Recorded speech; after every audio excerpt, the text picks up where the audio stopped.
Bom dia a todos, ainda é bom dia. É um prazer estar aqui para falar sobre um troço super simples, que é Initial Coin Offerings em cima do que é blockchain, entendendo o que é blockchain. Eu acho que a gente precisa manter isso talvez o mais simples possível. Eu sempre que me convidam para falar, eu gosto de fazer um comentário muito central, que é o seguinte: quando o Bitcoin surgiu, nós passamos a ter algo que a humanidade nunca teve antes. Então, vamos pensar o que a internet fez para a economia digital, né? Transformou telecomunicações, transformou mídia, transformou quase que todas as indústrias. Mas isso foi feito num ambiente onde qualquer ativo digital poderia ser vítima de um Ctrl+C, Ctrl+V. Nenhum ativo digital era único e não replicável. Quando o Satoshi escreveu o paper do Bitcoin, que eu recomendo que aqueles que tenham interesse leiam, são 9 páginas, ele pode ficar um pouco técnico, mas eu acho que é muito importante. O que aconteceu foi que ele resolveu um problema computacional que até então era considerado insolúvel, que era o problema dos generais bizantinos. Mas, na prática, o que ele fez foi assim: ele criou uma pepita de ouro, ou um ativo, ou o que vocês quiserem considerar não replicável. Então, a gente nunca teve nada que a gente pudesse enviar um para o outro diretamente, sem nenhum tipo de intermediário, que tivesse valor associado e fosse completamente digital. Essa é, talvez, o grande ponto da revolução. Porque, sim, a partir daí nasceu o Bitcoin, e o João vai falar um pouquinho sobre o mercado e tudo que o Bitcoin está acontecendo, mas também nasceram uma série de discussões a respeito do que é um ativo digital, como é que eu crio ele online e como é que eu trato ele online. E uma das coisas que brotou nesse espaço foi o ICO, onde outras iniciativas começaram a falar: puxa vida, eu vou levantar dinheiro contra um token digital. Não vou dar mais uma ação, ou não vou dar mais um certificado, mas vou dar um token digital. E isso explodiu o ano passado. A gente viu um pico de ICOs bastante grande. O problema é o seguinte: que raio é um ICO? Porque, por um lado, ele pode ser considerado o paralelo digital do IPO, no limite, o que é um baita problema, porque aí CVM, SEC, qualquer regulador no mundo que vocês quiseram pensar vai ter que se envolver, e tem que se envolver. A gente tem que tomar um pouquinho de cuidado, para dizer: não, está tudo liberado. Não está, porque o problema é o seguinte: o investidor pode ser lesado. Na verdade, quase todos os ICOs que a gente viu ano passado, todos não, mas o que a gente chama de scam, de golpe, foi muito alto. As pessoas, sinceramente, estavam investindo dinheiro sem saber nem o que estavam comprando. Mas, em contrapartida, a gente tem uma situação que é a seguinte: nunca foi tão democrático para qualquer cidadão investir numa iniciativa. Então, nunca foi tão fácil levantar dinheiro para uma startup, para um projeto, em escala global, sem fronteiras. Lembrando que o digital é exatamente isso. Uma das características é essa: a gente apaga as fronteiras. Então, em vez de eu levantar dinheiro num mercado pequeno ou restrito, eu posso fazer globalmente. Mas, então, existem diferenças, e elas são muito sutis. Eu acho que a presença do Zé aqui hoje é chave para a gente explorar um pouquinho mais adiante a diferença entre isso. Porque tem um espaço, eu acho, real. A gente pega um exemplo do que aconteceu no ICO da Blockstream, que foi feito tecnicamente de forma bastante competente, e outros que foram feitos de forma completamente aventureira. E aí eu acho que o expertise do Zé aqui vai ser chave para a gente explorar um pouquinho isso aí. Mas a gente não precisa mergulhar muito. O que eu quero falar para vocês é o seguinte: tem algumas distinções básicas que a gente precisa fazer quando a gente fala em token. Token, leia-se ativo digital, leia-se moeda digital, leia-se coin, tem um monte de... Mas é basicamente um ativinho digital. A distinção mais básica é a seguinte: como é que eu vou usar esse token? Tem gente que está dizendo: olha, você, na verdade, está comprando um token porque você vai ter acesso a um produto. Nessa linha, a gente está falando de um crowdfunding, sem problema. O problema é que tem gente dizendo: olha, você vai dividir os fluxos de caixa futuros comigo. Isso é a definição de uma ação, ou de um security. E aí não passa no que a gente chama de Howey Test, que é um teste formal aplicado pelos reguladores para definir se algo é ou não um ativo financeiro. Então, tem tokens de equity, tem tokens de uso, tem tokens comunitários. Esses são mais voltados para a participação de projetos abertos. O que é um ativo? Eu consigo ou não replicar um carro, uma casa, que aí eu posso comprar e vender online. Então, assim, os usos são muitos, as aplicações são muitas, e é aí que mora a complicação. Porque, dependendo de como você vai vestir essa noiva, ela pode ser permitida ou não, e tem muita confusão nesse espaço. Como tem muita confusão no espaço de blockchain como um todo, porque ele é complexo. Então, assim, eu recomendo que, estava dizendo para o Zé agora há pouco, uma das formas de vocês se protegerem, porque o hype é muito forte, é dar uma mergulhada nos fundamentos. Entendam o que foi que aconteceu, que permitiu que a raça humana, pela primeira vez na história, conseguisse criar um ativo digital único. Tá? Isso, hoje, só tem um método. Apesar de a gente estar explorando uma série deles, mas é o Proof of Work, a prova de trabalho. Não dá para a gente entrar aqui na discussão do que é prova de trabalho, é uma discussão um pouco mais árida até, mas eu recomendo que aqueles que queiram se envolver, eu tenho um pouco mais de proximidade com isso, deem uma olhada, porque esses princípios fundamentais vão proteger vocês daquilo que é uma aventura, daquilo que pode ser um projeto de fato transformador e absolutamente diferente. Acho que um dado que eu queria dar hoje é o seguinte: esse ano, os ICOs levantaram mais dinheiro do que Venture Capital. Eu acho que o João usa muito a questão de choque de realidade. Eu acho que o choque de realidade está aqui.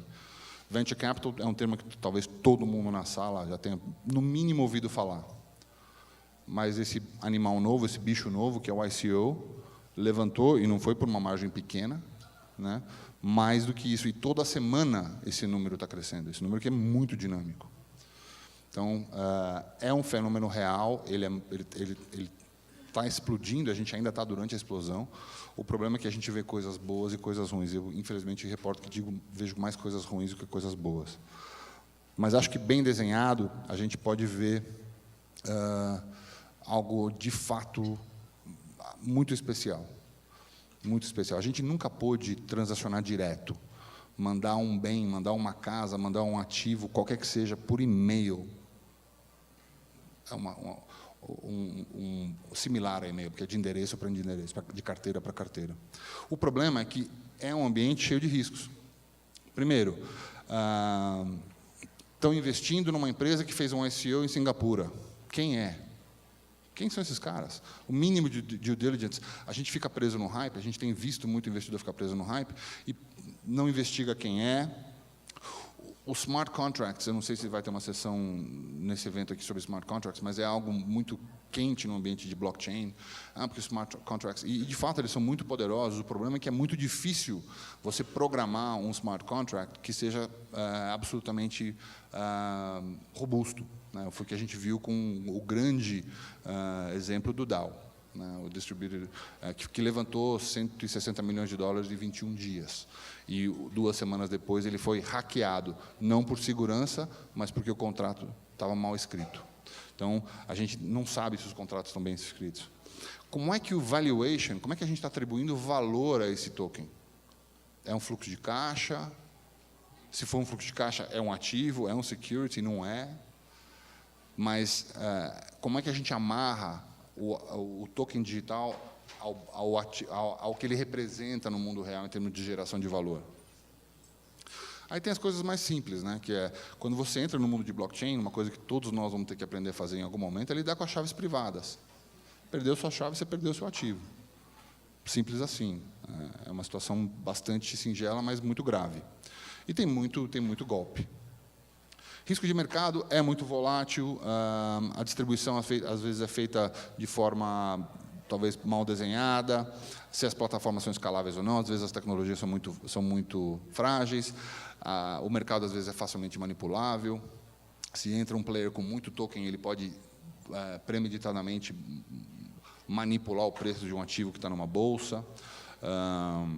E a gente ainda não sabe, especialmente na questão da regulamentação, como é que vai ser tratada a questão de anonimidade, do anonimato, na verdade, como é que a gente vai começar a tratar a questão de evasão tributária, e aí, de novo, vai ser importante a presença do João para cá, do Zé, para a gente falar disso.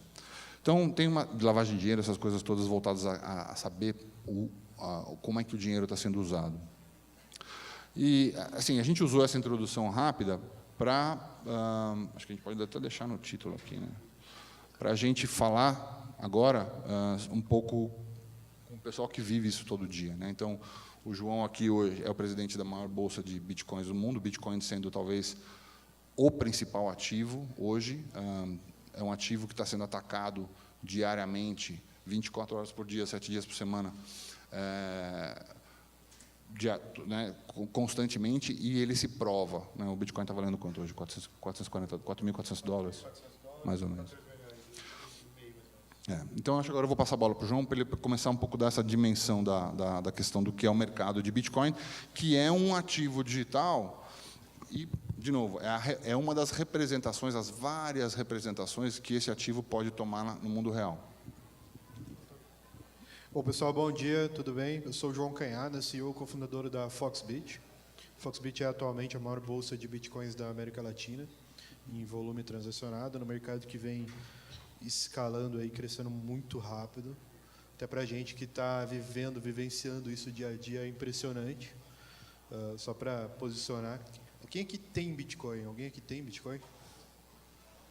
Várias mãos levantadas aí, isso é bom. Quem conhece sobre Bitcoin, diferente dessas mãos que levantaram? Tá, então, a primeira notícia que eu tenho que dar para vocês é que Bitcoin já é um tema velho, que já passou, já foi, não é mais futuro, já está acontecendo, já aconteceu, e ICO já é um fenômeno vindo disso. Então, realmente Bitcoin já é importante todo mundo se aprofundar e conhecer mais sobre esse tema, apesar de ainda ser um pouco nebuloso, faltar informação. A Foxbit está fazendo um trabalho muito forte educacional, então quem quiser conhecer mais pode procurar a gente no Facebook, no YouTube. A gente tem um programa educacional. Faz sentido expandir o conhecimento em relação a isso. Em relação ao mercado de Bitcoin, só para citar, porque até para investir em ICO você tem que necessariamente passar por Bitcoin em algum momento para você tratar de investir em Bitcoins. O Brasil, só para ter uma ideia de número, tá? Quando a gente iniciou, a Foxbit vai fazer 3 anos agora em dezembro, mas a gente iniciou em dezembro de 2014. O mercado naquele ano, com 6 corretoras de Bitcoin no Brasil, negociou 43 milhões de reais. 2015 foi para 113, 2016 364 milhões de reais, 2017 a gente já está com um acumulado de 2 bilhões e 300 milhões, vai chegar em 3 bi e meio até o fechamento do ano de 2017. Então, um mercado totalmente exponencial, que muito provável está fora do radar de alguns, mas definitivamente não pode ficar fora do radar. Tá? Talvez ano que vem a gente esteja falando do mercado de 20 ou 30 bi de reais aqui no Brasil. Os bancos já notaram isso, já está acontecendo um movimento. A XP deve lançar uma corretora de bitcoins ano que vem. Então, o mercado tradicional já está notando e já isso vai acontecer muito rápido. Tá? Enfim, brevemente, dando essa introdução de números aqui, é um mercado que chama muita atenção. O pessoal acha que às vezes até terra de ninguém pelos números e são expressivos. Não é bem assim, existe uma autorregulamentação das corretoras de Bitcoin. Tá? A gente pega a documentação, só aceita transferência de dinheiro que já está bancarizado. Então, em teoria, a gente aproveita um pouco do que o banco já faz, de compliance, PLD. Obviamente, isso não inibe a gente de ter de tomar nossas próprias precauções, e a gente toma, mas ajuda a ter um mercado mais saudável, tá? Um crescimento mais saudável. E muito desse volume transacionado nesse ano de 2017 vem puxado tanto pelas ICOs, tanto também por regulamentação no Japão. O Japão regulamentou o mercado de bitcoins como regulamentou o Bitcoin como um meio de pagamento e legitimou o mercado de exchanges, autorizando 11 exchanges a operarem. Tá? Inclusive, um mês antes da regulamentação do Japão ser anunciada, 3 grandes bancos japoneses se uniram e compraram uma corretora de Bitcoin lá no Japão. Tá? Curiosamente, um mês antes da regulação vier à tona, mas todos eles já estão olhando com carinho. O mercado de Bitcoin no Japão representava 5% do volume global transacionado em janeiro, foi para 51% há 2 semanas atrás. Então, a regulamentação foi muito benéfica para o país. Tá? A forma como ela foi conduzida foi muito importante. O Brasil, mesmo com todos esses números de 3,5 bi esse ano, a estimativa ainda representa 0,4% do volume global. Tá? Então, tem muito caminho, muito espaço para ampliar. O número de empreendedores também no Brasil, tocando projetos de Bitcoin, blockchain e outras coisas no entorno desses temas. Fizemos um levantamento recente, tem menos de 300 pessoas no país envolvidas com isso. Então, falta empreendedor no ecossistema. Basicamente, tudo que um banco oferece pode ser replicado de alguma maneira com o Bitcoin, de forma mais eficiente, mais transparente. Obviamente, tudo não dá para ser feito por questões regulatórias, muitas vezes, mas na prática é possível. Então, é isso, falta empreendedor. Se tiver alguém querendo trabalhar com Bitcoin Blockchain, tem muito espaço para surgimento de novas ideias e novas empresas nesse setor. Tá? 300 pessoas num país de 200 milhões é muito pouco. Tá? Vou passar a palavra para o José poder dar uma opinião um pouco jurídica em relação a tudo que está acontecendo aqui. Tá ótimo. Bom dia, pessoal. Meu nome é Zé Luiz, trabalho no Pinheiro Neto. Esse assunto realmente começa a tocar o telefone lá no escritório e as coisas começam a surgir, né? E a gente tem estudado há um bom tempo esse tipo de coisa, e a coisa é nova, né? Mas acho que é importante contar para vocês o que existe do ponto de vista legal brasileiro para tentar contextualizar essas questões para chegar nos ICOs. Então, primeira coisa, acho que um comentário importante e que acho que é a mensagem principal, que os reguladores principais desse tipo de assunto financeiro, que é o Banco Central em toda a parte financeira e a CVM na parte de valores imobiliários, eles têm uma boa vontade com relação a esse tipo de assunto. É como se fosse um tipo de um sandbox prático, a gente consegue enxergar isso um pouco neles. Sandbox, para quem não conhece esse conceito, são algumas regras que um regulador libera ou deixa de pedido de um determinado participante para que ele possa testar, para que ele possa provar. E quem está com um sandbox mais bem feito surgiu na Inglaterra e tem um em Singapura que é muito bem feito sobre fintech. Então, a empresa de fintech vai na autoridade monetária de Singapura, fala, olha, eu não consigo cumprir essas e essas regras devem ser me liberadas. Ele ganha um carimbo de sandbox e não precisa cumprir determinadas regras. É assim que o regulador está testando esse tipo. Então, acho que a primeira mensagem eles estão atentos a esse assunto, tanto o Banco Central quanto o CVM, estudando a fundo essa questão, participando de grupos de trabalho, visitando as empresas, conhecendo os modelos, no sentido de que é algo positivo e não no sentido de, num primeiro momento, inibir.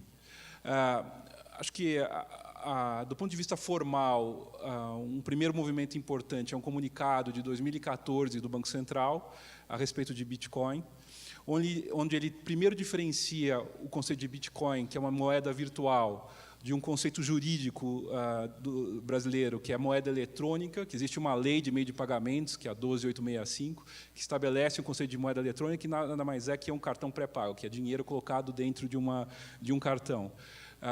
Então, diferencia esse conceito, que é regulamentado, que tem uma série de regras, se você tiver um cartão pré-pago, existe uma série de regras, para um conceito de moeda virtual. Ele faz uma série de alertas, na linha do que o Oliver acabou de falar, tome cuidado com esse produto, ele é descentralizado, ele é não regulamentado, é uma coisa que os reguladores estão estudando, então existe uma série de riscos, mas, neste momento, estou olhando, mas não vou regulamentar. E posso vir a regulamentar no futuro. Então, essa foi uma mensagem importante, porque permitiu que empresas como a Foxbit, como outros, crescessem num ambiente um pouco mais saudável e sabendo que o regulador ele está olhando, está trocando ideias, mas num sentido mais positivo, tipo Inglaterra, tipo Singapura, tipo Suíça, que estão olhando as coisas de um lado de tentar aproveitar isso para melhorar. A gente tem um país continental, o Brasil é enorme e essas trocas via internet, via blockchain, etc., conseguem ganhos gigantes em termos de competitividade, de eficiência, inclusive na área financeira. Então, isso o regulador sabe e competição é uma coisa que preocupa muito, tanto o Banco Central quanto o CVM. Indo um pouquinho para a questão dos ICOs, acho que é um work in progress esse assunto. Acho que antes de falar do ICO, tem uma outra regra importante que saiu, que é a regra do crowdfunding. É uma regra que é emitida pela CVM, que cobre investment-based crowdfunding ou equity crowdfunding. É um crowdfunding que visa investir em alguma empresa, em algum empreendimento. Na própria regra, eles já diferenciam o que o Oliver mencionou, de tokens que só dão acesso a um produto, a um serviço. Ele, na própria regra, na instrução 588 da CVM, ele diz, esse tipo de produto não é o que eu quero pegar como equity crowdfunding. Um token para comprar um produto, um token para comprar um serviço, não está coberto. Peer-to-peer lending também não está coberto, que pode estar coberto por outras regras do Sistema Financeiro Nacional ou do Banco Central. O que eu estou preocupado aqui com crowdfunding é crowdfunding que investe num empreendimento, num negócio. Então, acho que, de novo, criou um safe harbor para crowdfundings que são voltados para o que eles chamam mais de token utilities, mas que você está comprando um produto, que você está comprando um serviço. Mas lembrem-se, o regulador ele não vai estar muito preocupado com a forma. Se você usa algum tipo de token produzido para, no fundo, dar um resultado num empreendimento, é na essência que o regulador vai chegar. Então, como que surgem os problemas? Basicamente por reclamação do investidor. A reclamação do investidor vai lá na CVM, vai lá no Banco Central e começa a reclamar, e o regulador fica mais atento. Então, existem já há bastante tempo comunicados que a CVM solta no mercado de Forex, por exemplo, que é um mercado de troca que que as pessoas oferecem sem qualquer tipo de regulamentação. Ou no mercado de condotéis. Acho que todo mundo já viu a propaganda de compre uma cota do hotel tal, etc. Também gera comunicados da CVM que você está vendendo um valor mobiliário sem a autorização devida. E só para definir um conceito básico que o Oliver mencionou algumas vezes, ele mencionou esse Huawei, que é o nome de uma empresa, que é um caso específico da SEC, que é um pouco o que define um valor mobiliário aqui no Brasil. Ele está previsto numa lei, que é a Lei 6385. Valores mobiliários no Brasil, acho que os mais simples de vocês entenderem são ações, debêntures, bônus de subscrição. Então, uma participação numa empresa é um valor mobiliário, mas tem um conceito que foi inserido em 2001, exatamente para ser um conceito amplo, para pegar basicamente ativos de uma forma geral que dão risco no empreendimento. Então, basicamente, fazendo rapidamente o Huawei teste que o Oliver falou, é um investimento. Então, primeiro teste. Segundo teste, é um investimento em grupo, coletivo, é um investimento que várias pessoas estão fazendo. Ele é baseado num título, num contrato ou alguma coisa que formaliza esse investimento. Ele te permite uma participação no resultado desse empreendimento, uma participação no lucro. Você vai ter alguma remuneração possível com esse token ou com esse produto que você está comprando. E esse investimento está baseado num esforço de um empreendedor ou de terceiros. Então, basicamente, o Huawei test que o Oliver falou é esse. Se todos esses parâmetros forem positivos, nós estamos falando de um valor mobiliário. Um exemplo clássico, assim, para vocês entenderem, e que deu bastante problema no mercado, foi aqueles investimentos de boi gordo. Não sei se alguém se lembra desse tipo de coisa que gerou uma série de ações cíveis, etc. Então, a CVM considerou esse investimento em boi gordo um valor mobiliário e teve uma série de ações perante isso. Então, se o coin, nesse ICO, tiver esse feature, nós estamos falando de um valor mobiliário e, portanto, a CVM vai ficar atenta a esse tipo de coisa. E existe um arcabouço regulatório robusto para esse tipo de coisa, Por quê? Porque o objetivo da CVM é proteger o investidor e ter certeza, como o Oliver falou, que ele sabe o que ele está comprando, que a empresa existe, que os riscos que ele está sujeito, ele entende. Então, é isso que o órgão regulatório está preocupado. Mas o que a gente vê aqui é que, como existe ainda essa incerteza, muitos provedores, ou quem está ofertando isso, está usando os que a gente chama de jurisdições mais amigáveis, Singapura, fala-se também de Seychelles ou de outros, Suíça, que permite que você tenha acesso a esse tipo de produto mais diretamente. Pelo que o Oliver mencionou, o crescimento é enorme. Então, acho que, só para não falar demais, a SEC, que é o xerife regulatório do mercado de capitais dos Estados Unidos, já se pronunciou mais ou menos como eu acho que a linha que seria aplicável também na CVM, porque o conceito de security é muito parecido aqui e lá, dizendo que o DAO, que esse investimento seria considerado uma security para fins norte-americanos e, portanto, estaria sujeito à regulamentação, e só não tomou atitude porque o projeto não foi para frente, até onde eu sei. E a gente vê iniciativas boas tipo Blockchain Capital, etc., que, ao que parece, né, não sei, a gente não sabe todos os detalhes, mas foi lá, seguiu as regras de mercado de capitais, pediu uma isenção. Então, acho que a mensagem é: cuidado com esse tipo de produto. É muito importante pensar na parte jurídica, como que eu vou estruturar esse modelo. A gente tem trabalhado com algumas startups para tentar ver como que a gente pode enquadrar, e eu acho que a segunda mensagem que é importante é que os dois reguladores, tanto o Banco Central como o CVM, estão atentos, mas de um lado positivo, quase como um sandbox prático, falando: quero conversar, quero entender, não vou de cara coibir esse tipo de mercado. Obrigado. A gente não falou que era simples? Eu acho que, só para um comentário, a ideia talvez é abrir para a gente debater, porque certamente tem muita dúvida, mas é um espaço onde o novo e o velho, que eu acho que é o tema desse evento aqui, é capturado em toda clareza, porque a verdade é que pode-se sonhar, a gente deve sonhar, a gente tem que transformar o mundo, mas o problema é que a gente tem o mundo de hoje. Existem os problemas reais de hoje, e assim, o pessoal fala: não, porque o regulador não é um opressor. Tá? O regulador bom, e eu acho que nós temos reguladores bons, o regulador bom, ele é aquele que tira a cocaína da Coca-Cola, é o cara que tira o chumbo da gasolina. Ele de fato melhora o ambiente, ele protege.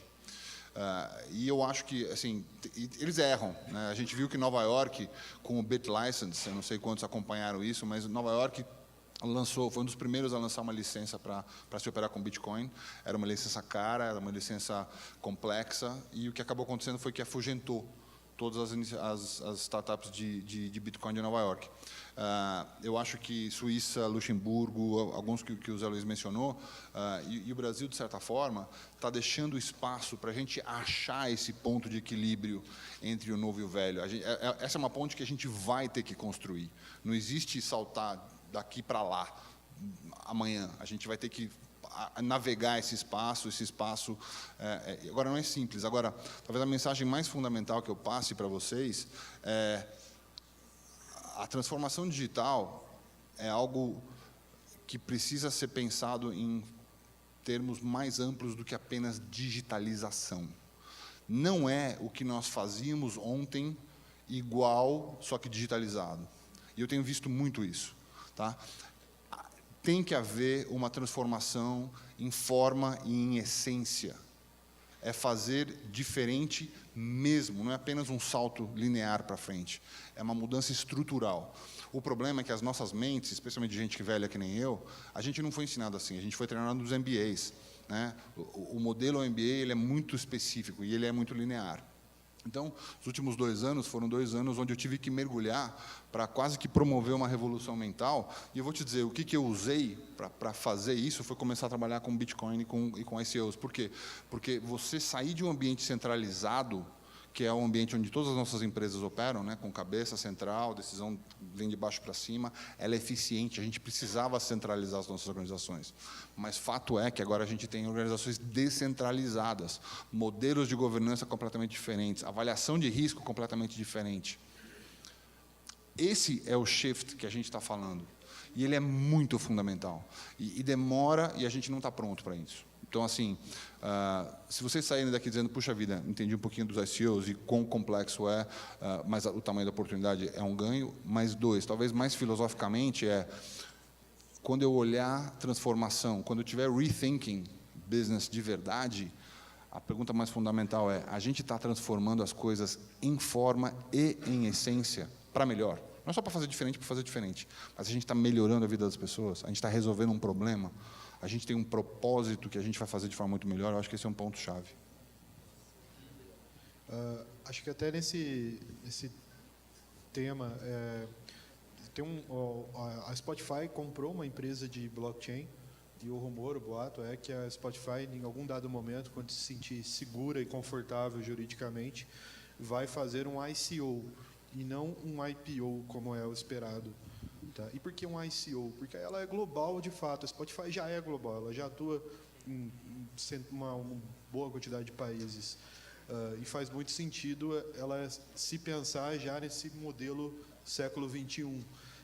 Obviamente tem alguns desafios regulatórios, mas por que eu vou fazer um IPO local, emitindo ações, usando o exemplo mais próximo aqui, B3 ou lá fora NYSE, Nasdaq, etc., sendo que eu posso fazer um ICO global, captar em criptomoeda de qualquer pessoa do planeta, eu vou ter uma eficiência financeira muito grande, vou ter uma velocidade de captação e vou captar muito mais recursos para tornar meu projeto viável. Então, a gente está num momento, obviamente, os reguladores estão olhando com muita atenção, talvez esse sonho disso acontecer de fato seja modificado até por uma eventual regulamentação, mas é um sonho que está muito próximo da realidade. Acho que esse mundo de criptomoedas trouxe um modelo de mercado e que até então, de fato, vai causar disrupção em tudo isso que já está hoje, que a gente acha que é concreto, mas não é concreto não. Se a Spotify de fato fizer isso, e de uma forma organizada, ela vai colocar em xeque toda essa indústria financeira vigente, de bolsas ao redor do planeta inteiro. E talvez ela puxe, seja a locomotiva de uma nova leva de startups e empresas que façam o mesmo caminho, a mesma trajetória. Seria incrível se de fato eles colocassem isso de pé. Acho que tem alguma pergunta aqui? Olá, meu nome é Paulo. A gente viveu há uns 10 anos atrás aquele fenômeno dos games que eram jogados mundialmente, como o caso do World of Warcraft, que existiam os farms que criaram uma moeda paralela, que eram os Goldens, sendo vendidos por um valor maior que o euro, né? A gente fala muito de regulamentação, o Banco Central, CVM, mas a tendência é que o mercado paralelo, assim como acontece no dólar, exista e conviva com isso ad eterno, não é isso, não? Você fala de mercado peer-to-peer, é isso? Sim, o mercado peer-to-peer é inerente vai acontecer para sempre no mundo de Bitcoin. Por isso que é o ideal ter bolsas e eventualmente ter uma regulamentação saudável para que essas bolsas, por exemplo, a Foxbit ou empresas que façam paralelo, sobrevivam porque elas teriam informações que seriam benéficas ao regulador. Tá? Se o regulador vier numa forma negativa, ele vai fechar essas empresas e vai perder um pouco do controle que ele gostaria de ter. Quer dizer, não controle, o governo quer informação, não é controle, é informação. Eu acho que vale a pena mencionar o que aconteceu na China no mês passado. Eles proibiram os ICOs e, na mesma leva, proibiram o Bitcoin? A negociação. Negociação, exchanges de Bitcoin de operar na China. Então, as bolsas na China, que estão entre as maiores do mundo, estão fechando. O que aconteceu na sequência? Existe um site descentralizado de compra e venda de Bitcoins, chamado Local Bitcoins, que opera globalmente. O volume quintuplicou do dia para a noite. O governo perdeu todo o traço que ele tinha. O mercado não foi embora, mas... né? Então, eu acho que tem que se estudar isso. Eu gostaria de saber por que a Foxbit ou outras corretoras aqui só trabalham praticamente com Bitcoin. As outras moedas virtuais estão aí no planejamento nos próximos anos? Nos próximos meses, na verdade. Mas é uma decisão de hoje de negócio. Tá? A liquidez de Bitcoin ainda é relativamente baixa, está crescendo, então estamos num momento exponencial, mas eu adicionar outros tokens, eu vou causar mais confusão do que solução.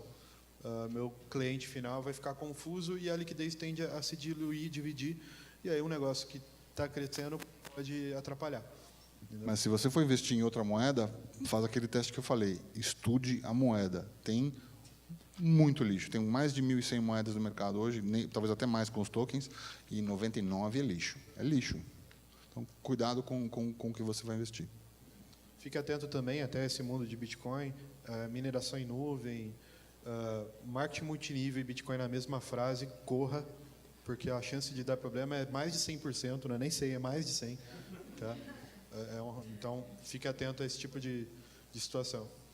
Acho que a gente está sem tempo, não sei se tem tempo para mais. Tem mais tempo? Temos tempo? Tá. Queria fazer uma pergunta para o jurídico. O quanto é arriscado tanto a Foxbit quanto outros players desse mercado usarem o termo invista em Bitcoin? Porque, por definição, o investimento é em um ativo que te proporciona renda. Eu invisto num apartamento que vai me dar um aluguel, eu invisto numa ação que vai me dar dividendo. Eu investir em Bitcoin não me faz sentido porque ele não me proporciona uma renda. Tem só uma variação de preço para cima ou para baixo no futuro. Me parece um termo muito mais correto, especule com Bitcoin. Não, tirando o termo, eu acho ok especular, a inteligência e o capitalismo, mas o quanto toda a propaganda que vem sendo feita em cima de Bitcoin, em cima de investimento, não pode ser um risco jurídico porque está implementando um conceito na cabeça das pessoas que não é real. A pessoa, na verdade, está sendo levada a especular. Eu acho que, com o comunicado de 2014, deu uma certa tranquilidade para isso. Do ponto de vista jurídico, do que a gente estudou até agora, a gente define o Bitcoin como um ativo. Então, você está comprando um ativo e esse ativo você pode fazer uma permuta com um outro ativo e está trocando esse ativo de volta. Então, esse conceito, e eu acho que, de novo, tem uma boa vontade dos reguladores e das autoridades com esse tipo de mercado pelos potenciais dele. Eu acho que, na pergunta que ele fez, uma grande mudança de mentalidade é que o regulador hoje ele gostaria de ou ele sempre prevê um depósito centralizado. Um valor imobiliário tem que ficar em algum lugar para poder enxergar e as pessoas terem acesso a esse valor imobiliário. Isso já, de cara, de conceito, já muda numa situação de blockchain que é totalmente descentralizada. Você tem várias pessoas checando ao mesmo tempo. Então, isso, para o regulador, já cria um problema inicial. Ele tem que ver se essa estrutura fica mesmo de pé ou não fica de pé. Eu acho que investir em Bitcoin não me preocupa tanto. Eu acho que abusos de ganho de dinheiro, etc., isso gera problemas tanto do ponto de vista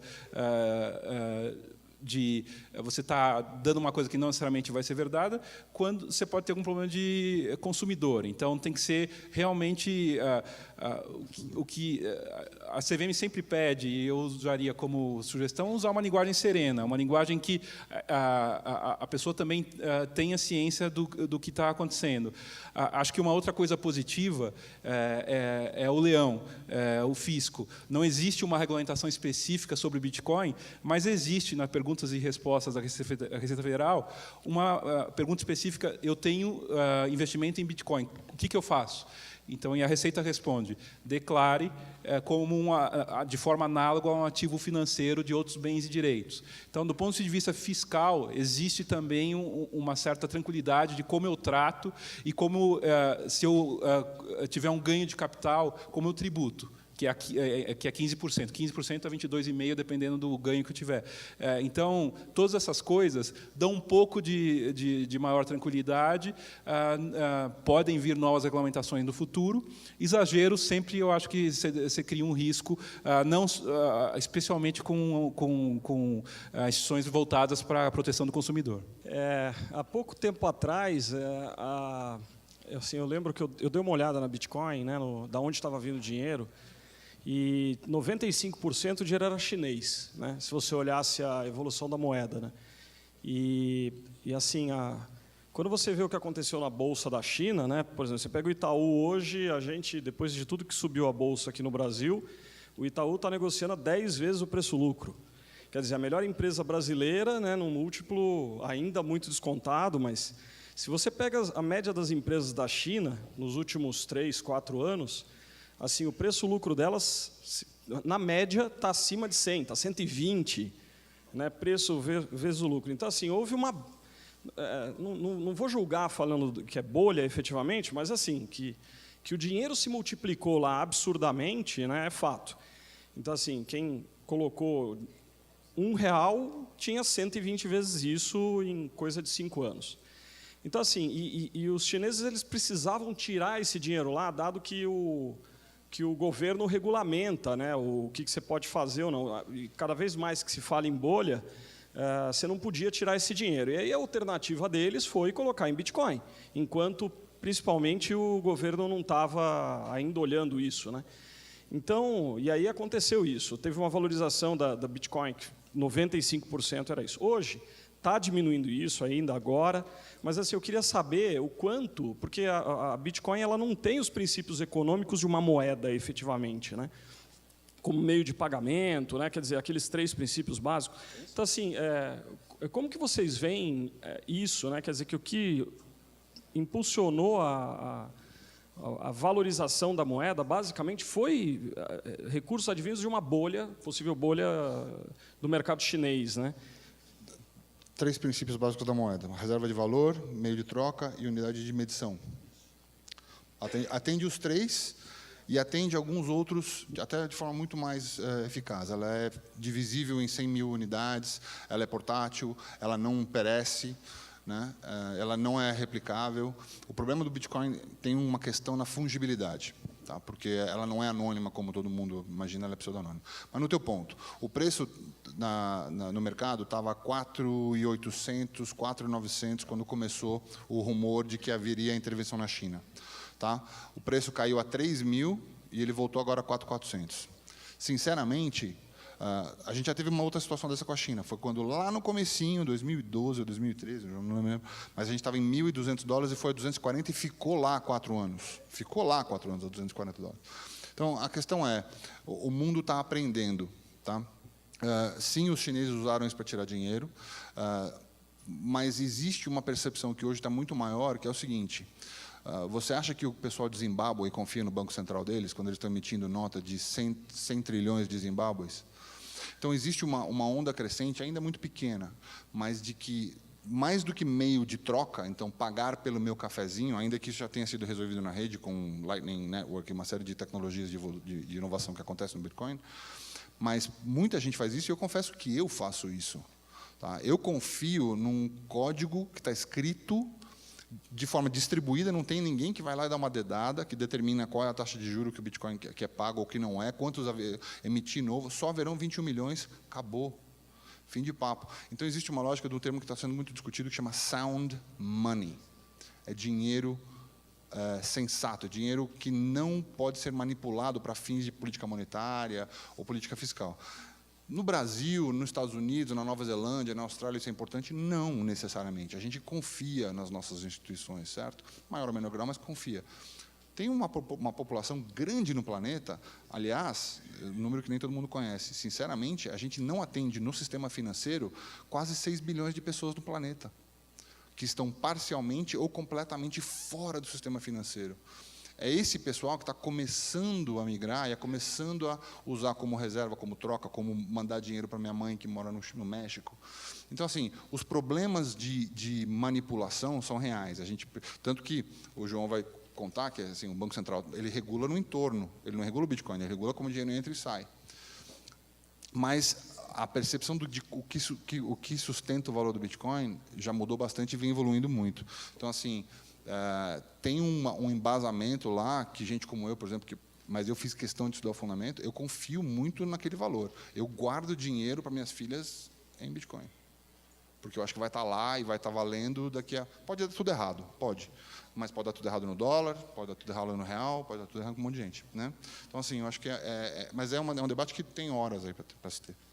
a figura do domicílio bancário caiu por terra com a criação do Bitcoin, não existe mais. O Bitcoin está hospedado, está onde? Está na internet, o maior país do mundo. Ele não está fisicamente no Brasil, na China, está na internet. Quando a China agora coibiu, e esses rumores de proibição são, assim, eu já vi uns 20 ou 30 nos últimos 3 anos, todas as vezes que tem esses rumores, Bitcoin tem uma queda de preço. Na verdade, quando proibiu agora, eu falei, agora é de verdade, será? Fiquei até feliz que foi a negociação, porque o governo chinês e alguns outros governos ao redor do planeta tomam esses tipos de decisões arbitrárias o tempo todo sobre tudo. O WhatsApp é proibido lá, o Facebook é proibido. Coreia do Sul proibiu hoje. Proibiu ICOs. Não tem relação com Bitcoin. O mercado de Bitcoin na Coreia do Sul está florescendo de uma maneira Estouramos enorme. tempo assim com 1000 estrelinhas. Bom, enfim, tem um bom conteúdo para conversar, mas fica para um outro bate-papo. Foi um prazer estar aqui com vocês. Quem quiser conhecer mais sobre o tema, quiser procurar lá os nossos canais de educação do Foxbit, será um prazer ajudá-los. E me adiciona no LinkedIn lá, João Canhado, fica à vontade. Boa. Valeu.